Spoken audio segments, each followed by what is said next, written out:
Ano nga ba itong ating edukasyon na bumagsak ang ating mga estudyante sa mga kurikulum? Totoo nga ba ang aking narinig? Pero bagamat bumagsak, ay talagang bumabawi pa rin. Eto, pakinggan natin. Please comment down below kayo kung ano masasabi ninyo dito, like at subscribe. Kahit bagyang tumaas ang punto sa math at reading, naku po, halos kulelat pa rin ang mga estudyanteng Pinoy sa mga subject na yan, pati sa science, kapag ikinumpara sa ibang bansa. Ayon yan sa 2022 Program for International Student Assessment. Forget about the 2022 PISA assessment by the OECD, which ranked Filipino students below average in reading, math, and science. Oh, Does this really reflect the intelligence of Filipinos? Not at all.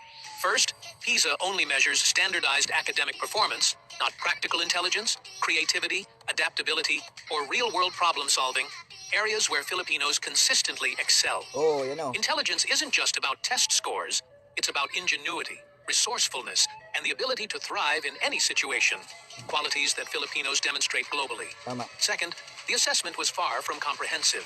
The majority of participants came from low-income communities and remote areas, where students often face limited access to quality education, books, internet, and even basic learning materials. Meanwhile, top-performing students from urban centers, elite private institutions, and science high schools, who regularly dominate international competitions, were not even included. Finally, science itself has debunked the myth that intelligence can be fully measured by standardized tests. Tama. A high IQ doesn't always translate to success, and history proves that intelligence comes in many forms: critical thinking, innovation, leadership, and the ability to overcome challenges in diverse environments. So instead of relying on a flawed and incomplete ranking system, let's recognize what truly defines Filipino intelligence. Hello, everyone, and welcome back to Fun Fact.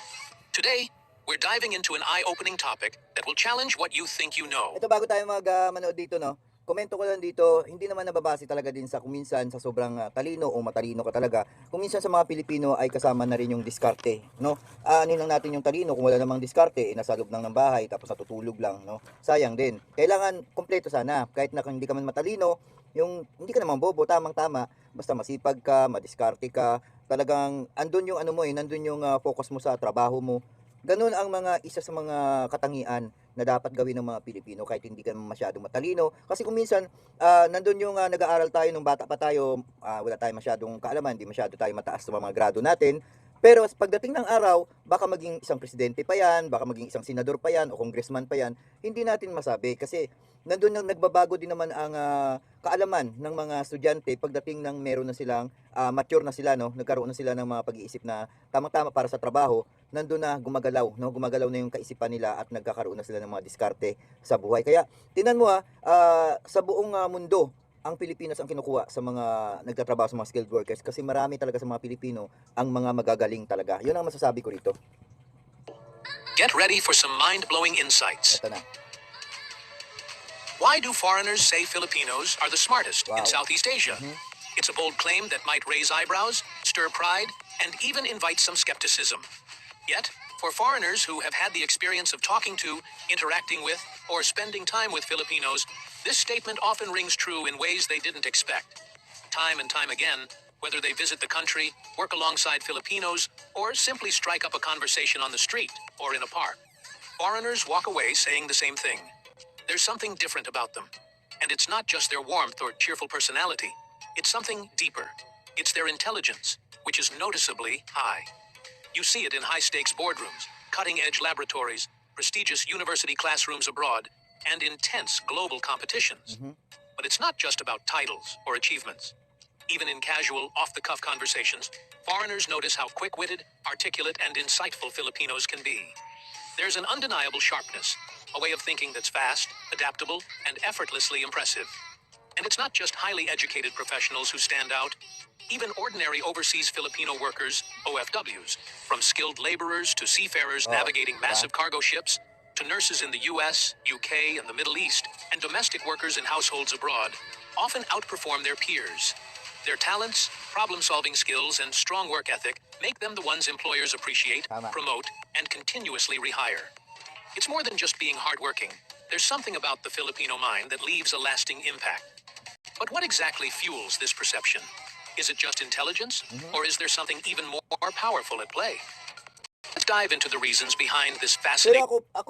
papipiliin ako sa intelligent o smart, no? Ang intelligent kasi matalino talaga 'yon, no? Pag sinabi mo intelligent, matalino talaga siya, no? Marami talaga din siyang kaalaman, no? Mas advance yung kanyang kaisipan sa mga bagay-bagay na medyo solving problem talaga. Pero pag sinabi mo namang smart ka, mas marami ka ring alam, no? At broad-minded ka, marami kang sa smart kasi nandun na yung wise ka, no? Smart ka, masipag ka, ah, ikaw na yung mapagkakatiwalaan sa smart ka. Kung magaling ka rin, no? Magaling kang dumiskarte, no?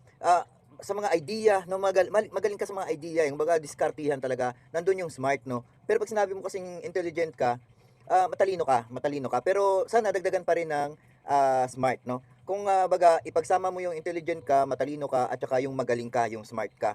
Kasi kung wala yung smart na yun, yung intelligent ka lang, hindi mo rin magagawa ng gusto yun. Kasi kung wala ring diskarte, wala matalino ka nga pero wala kang diskarte sa buhay. Pero kung smart ka, intelligent ka pa, nandun na yung magsasama ang dalawa, no? At mas marami kang magagawa talaga na pamamaraan sa iyong trabaho. Kasi smart ka na, intelligent ka pa, kaya ikaw yung isa sa mga pinipili lagi ng mga boss mo na ito yung gagawin mo yan. Kumbaga ikaw lagi yung paborito, no? Kung sa mga eskwelahan, ikaw yung laging pinipili ng teacher kasi nga intelligent ka na, smart ka pa, na ipagsama na yun sa dalawa, no? Magaling ka talaga na estudyante. Tsaka mabait ka, masipag ka, may idea ka, diskarte. Ando na lahat sa smart, no? Kailangan dagdagan mo pa yun, no? Para mas lagi kang pinipili sa trabaho. Reputation. Number 1. Democratic society. The Philippines is one of the few countries in Asia that upholds a democratic society where freedom of speech, Yun. thought, and belief is protected. This environment encourages critical thinking, open discourse, and intellectual curiosity, hallmarks of an intelligent and progressive people. Unlike in restrictive societies, Filipinos grow up exposed to diverse viewpoints, allowing them to analyze issues, form independent opinions, and engage in meaningful discussions. Tama For yun. example, a Filipino professor invited to an international summit on human rights confidently debated policies on free speech and gender equality. His ability to express strong, well-reasoned arguments without fear highlighted the intellectual advantage of growing up in a society Tama. that values freedom and open dialogue. Tama.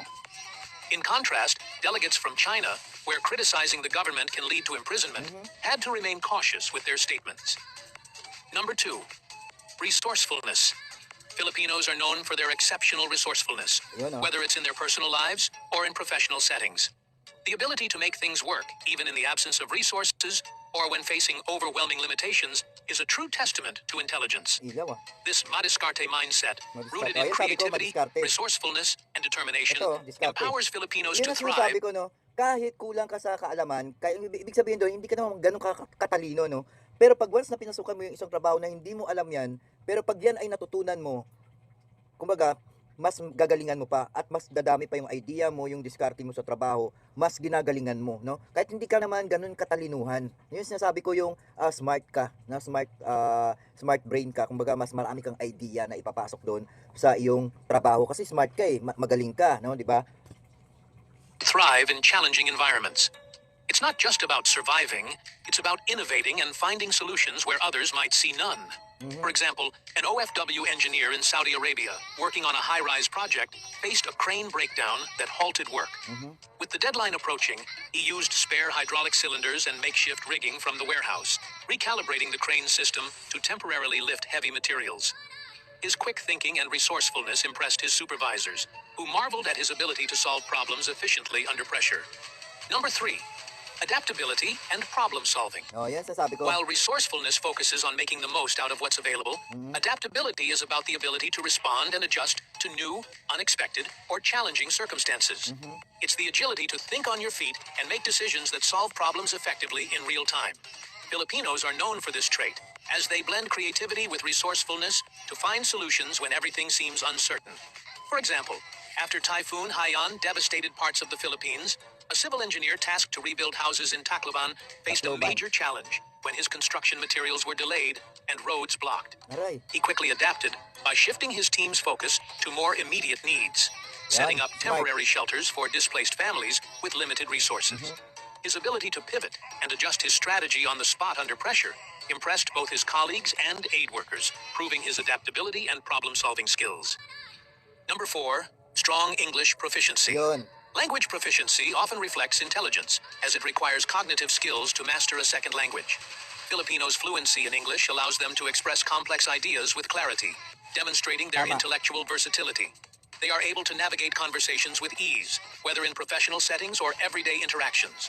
For example, a Filipino call center agent in Manila was tasked with handling a complex client issue for a global tech company. Despite the language barrier and technical jargon, the agent expertly communicated the solution in clear, precise English, not only resolving the issue, but also ensuring the client was satisfied. Yes. His ability to convey complex information fluently and confidently impressed his foreign supervisor. Yun, ang sinasabi ko no, na ang mga Pilipino, lalo na kung magaling sa English talaga, ay nakakapagbanggit sila ng mga words ng mga English na talagang sapul na sapul. Kumbaga, nababanggit talaga nila ang English na tama, no? Kaya, wala silang masabi dun sa English ng mga Pilipino talaga. Who praised his eloquence and professionalism, ultimately leading to a promotion. Number 5, hardworking and skilled workforce. Yun. Intelligence is demonstrated through skill and effort.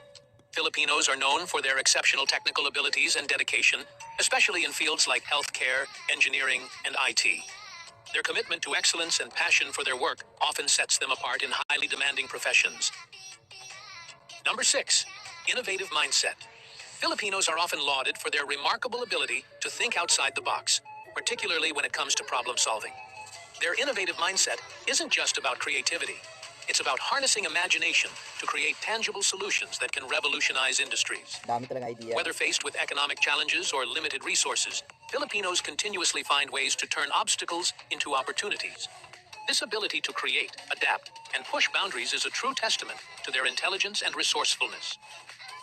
Number 7, thriving in global migration. Filipinos who work abroad consistently excel in diverse cultural and professional environments. Their adaptability and ability to learn new skills have made them valuable employees in countries Galing, ah. worldwide. Foreigners are often amazed by their competence and intelligence, especially in industries like healthcare, engineering, and business. Number 8, high emotional intelligence. Intelligence isn't just about raw knowledge. It's also about understanding and managing emotions effectively.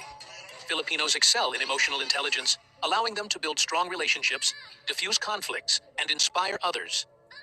Their ability to empathize and communicate with warmth makes them exceptional leaders, managers, and diplomats. Whether in personal interactions or professional settings, this skill enables them to navigate complex social dynamics with ease, leaving a lasting impression on those they encounter. To wrap it up, there are countless instances where foreigners witness firsthand the remarkable intelligence of Filipinos, which serves as undeniable proof of why Filipinos are often regarded as the smartest in Yes. Southeast Asia. Ooh. It's not just about what they know, but how they apply their knowledge through adaptability, innovation, and problem solving in real world challenges. That's all for now. I hope you enjoyed this video and learned something new today. Yan na. Comment tayo rito, no? Alam niyo kumbaga, ang mga Pilipino, hindi lang naman na ilalagay natin yung isip natin sa pagkamatalino. Hindi lang doon nababaling ang mga ginagawa natin sa talino, no? Kumbaga, mas magaling tayo doon, no? Mas magaling tayo doon dahil smart tayo mga Pilipino. Mas marami tayong kaalaman, mas marami tayong idea, mas marami tayong diskarte, lalo na sa trabaho, kahit hindi tayo matalino, basta may diskarte ka, magaling ka, masipag ka, sama-sama na yun sa smart, no? Kaya dapat talaga na ibayuhin yung galing ng mga Pilipino kahit hindi ka masyadong matalino, basta magaling ka talaga. Ikaw pa rin talaga ang pipiliin, no? Anuhin mo lang yung intelligent kung mahiyain ka naman, hindi ka smart, no? Pero kung smart ka, ikaw talaga yung pipiliin, no? Kasama na rin yung intelligent. Kaya hanggang dito na lang, sana meron tayong kaalaman at idea dito sa ating Wow Philippines. Maraming salamat. Please po like and subscribe kayo sa ating channel.